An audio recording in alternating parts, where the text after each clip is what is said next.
সুপ্রিয় দর্শক, today I tell you an interesting story. তো দেরি না করে গল্পটি শোনা যাক।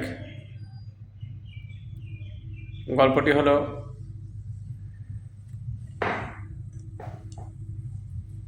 দক্ষিণ আফ্রিকার সাবেক প্রধান বিচারপতি রেমন্ড জান্ডু এবং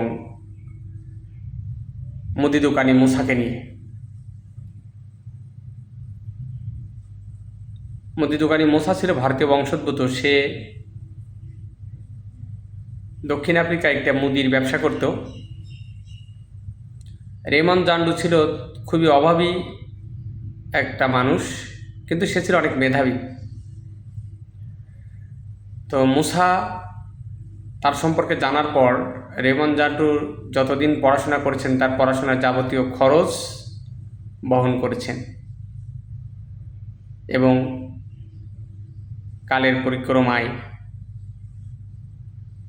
ভাগ্য গুণে অবশেষে রেমন্ড জান্ডু হয়ে যান দক্ষিণ আফ্রিকার সাবেক প্রধান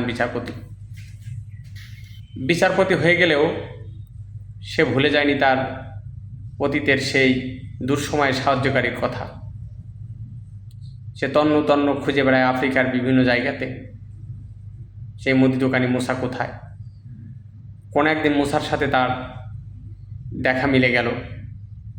রেমন্ড জান্ডু পরিচয় দিয়ে বললেন, আমি সেই ব্যক্তি যাকে আপনি ছোটোবেলায় আমার পড়াশোনার খরচ সহ যাবতীয় ভরণ পোষণ জুগিয়েছিলেন।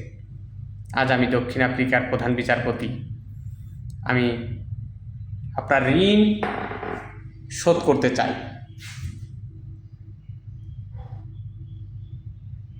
আবু মুসা চুপ করে রইলেন।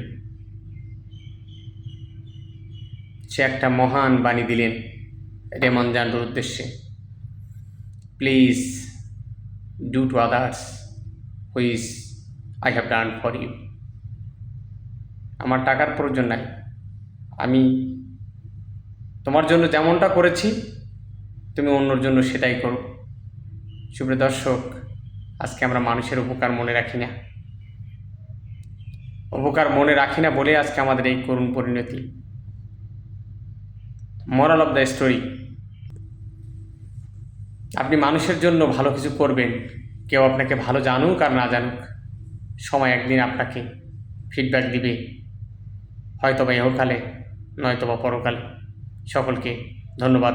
আসসালামু আলাইকুম।